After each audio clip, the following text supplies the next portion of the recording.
I'm Sarah, trapped in a life that feels like a crumbling cage in the heart of Ohio. Every day, I'm drowning under the weight of unpaid bills, a tiny apartment that reeks of despair, and a marriage that's fraying at the edges. My husband, Mark, is slipping further away, lost in his own darkness, while I'm fighting to keep us from sinking completely. But when desperation pushed me to the edge, I made a choice that haunts me, a secret so heavy it burns through every moment I'm awake. What did I do to save us, and can I ever look Mark in the eye again without breaking? Stick around because the truth might shatter everything. Picture this, a tiny, flickering bulb dangling from a cracked ceiling, casting jagged shadows across walls that haven't seen a fresh coat of paint in decades. That's my world, right here in this crumbling apartment complex in a forgotten corner of Ohio. I'm Sarah, 25 years old, scraping by in a place where hope feels like a luxury I can't afford. The paint peels in long, curling strips, like old skin shedding off a tired body, and the air always carries this stubborn whiff of mildew no matter how much I scrub. Outside, the traffic hums relentlessly, a soundtrack to dreams that never quite take flight. This isn't just a place, it's a weight, pressing down on me every single day. I've been married to Mark for 3 years now. He's a man of quiet strength, or at least that's what I tell myself when the silence between us stretches too long. He works long shifts at the warehouse, coming home with grease-stained hands and a weariness that seems to settle deeper into his bones each day. We met back in community college, two kids with big ideas and not much else. Now, we're just trying to keep our heads above water, sharing this tiny space that feels more like a cage than a home. Some nights, when the world outside quiets down, we find ways to remind each other why we're still here. Moments of closeness that burn bright and desperate, a kind of unspoken promise beneath tangled sheets. It's not perfect, but it's ours. Then there's Lila, my best friend since high school, the kind of person who can light up a room even when it's falling apart. She lives a few blocks over, always popping you hear the exhaustion in my voice? I'm dragging myself through the door after a brutal 10-hour shift at the grocery store, my feet throbbing like they've been pounded with a hammer. All I want is a moment of peace, but instead, I'm hit with the sight of Mark sprawled across the couch, out cold, an empty bottle of cheap whiskey tipped over on the floor beside him. The room is a disaster. Crushed beer cans litter the carpet, unwashed dishes are piled high in the sink, and the air reeks of stale alcohol, clinging to everything like a bad memory. I stand there, staring at him, my heart sinking. 6 months ago, Mark lost his job as a mechanic, and he hasn't been able to keep anything steady since. He's spiraling, drowning himself in drink, and I've tried everything to pull him out of it. Talking, pleading, even dragging him to meetings. Nothing sticks.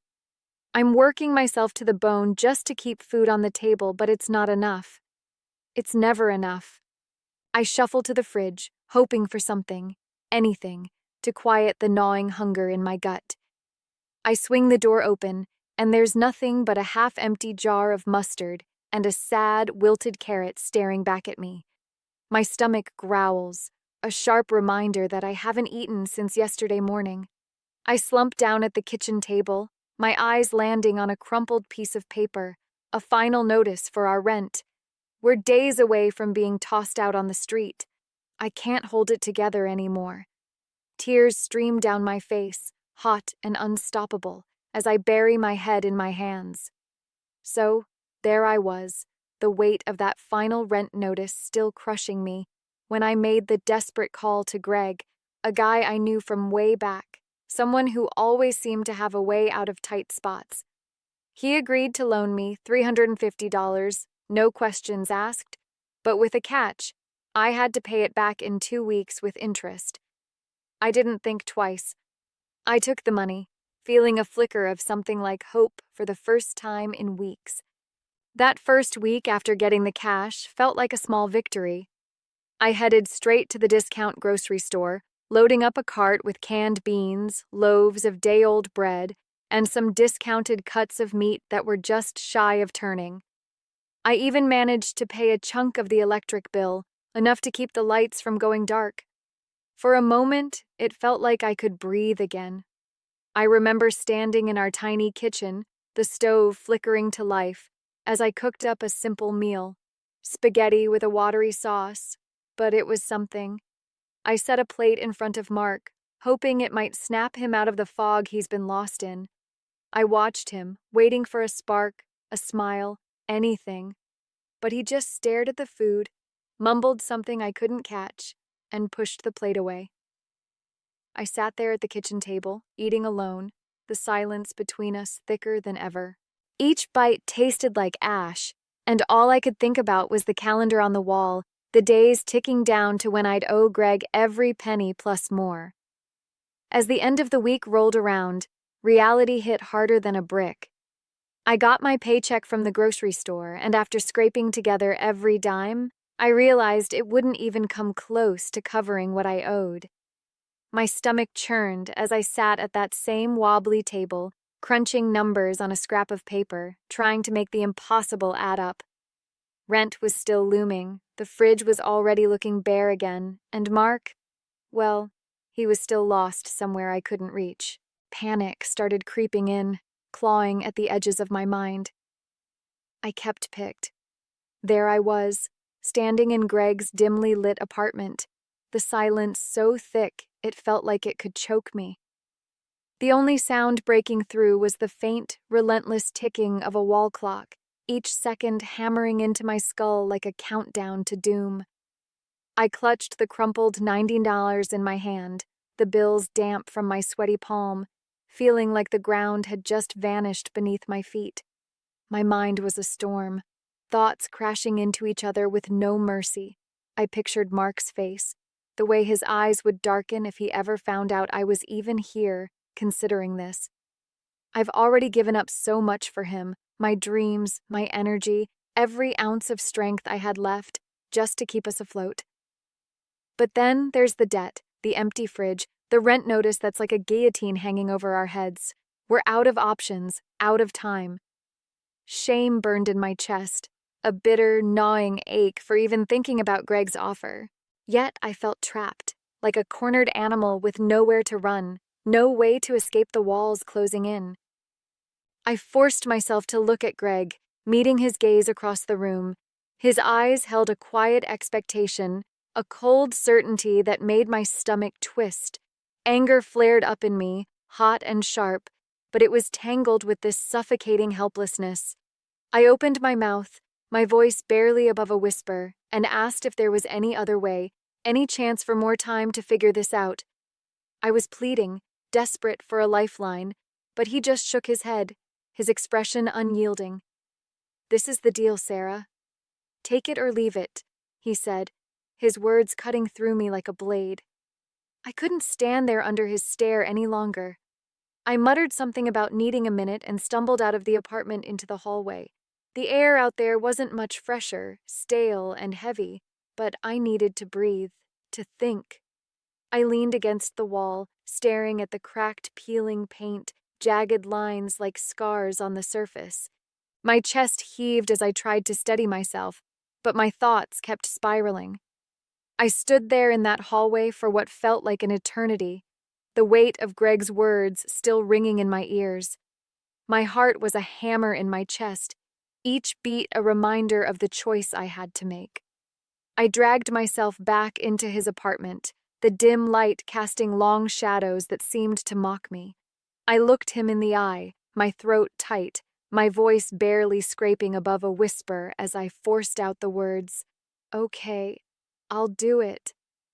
Each syllable felt like a shard of glass, cutting me from the inside, choking me with the bitter taste of surrender. I couldn't hold his gaze for long. My eyes dropped to the floor, shame burning through me like wildfire. He just nodded, almost too casually, as if this was nothing to him. Just another transaction. "Come back later tonight," he said, his tone flat. "When it's dark, no one needs to see." I mumbled something incoherent, turned and stumbled out the door, my legs moving on their own. It felt like I was floating, detached, watching myself from above as I walked away from that apartment, unable to grasp the reality of what I'd just agreed to. When I got home, the familiar creak of our door sounded louder than ever, like an accusation. Mark was still on the couch, his breathing heavy, lost in whatever haze he'd drowned himself in. I couldn't look at him, couldn't face the silent questions in the air between us. I busied myself in the kitchen, pretending everything was fine, scraping together the last scraps of food we had, some wilted greens and a potato that had seen better days. My hands trembled as I chopped, the knife slipping more than once, nearly nicking my fingers. My mind was a broken record, replaying that conversation with Greg, his cold eyes, my own weak voice giving in. I felt like a traitor, not just to Mark, but to the person I thought I was. Every fiber of me screamed to back out, to find another way, but the fear gripped me tighter.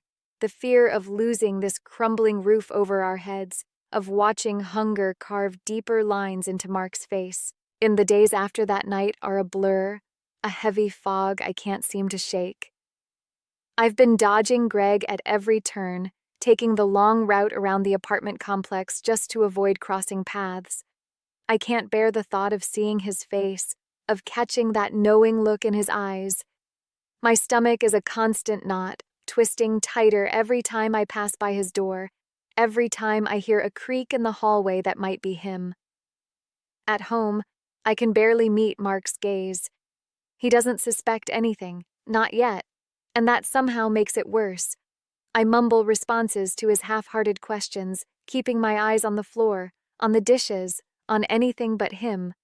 The $350 debt is cleared, wiped clean in a way I never imagined I'd have to pay. But the price I paid wasn't just money. It was a piece of my dignity, a chunk of my soul that I can't get back. The guilt gnaws at me, relentless, a beast that feeds on every waking moment, whispering that I've betrayed everything I thought I stood for. There are nights when I can't hold it in anymore. One evening, after Mark drifts off into another restless sleep, I lock myself in the bathroom, the only place I can steal a sliver of privacy. I sit on the cold tile floor, a towel pressed against my face to muffle the sobs that tear out of me. My chest heaves, my breath ragged as I let the tears come, hot and endless. How did I let it come to this? Was there another way, some path I missed in my desperation? I replay every decision, every moment that led me to Greg's door, wondering if I could have fought harder, scraped by somehow. I think about leaving Mark, packing a bag and starting over somewhere far from this mess. But the thought of being alone terrifies me, and beneath all the pain, I still love the man he once was, the man I keep hoping he'll become again. I try to pull myself together, splashing cold water on my face, forcing myself to focus on something, anything, to keep going. I've picked up extra shifts at. Don't forget to subscribe, like, and comment if you enjoyed this story.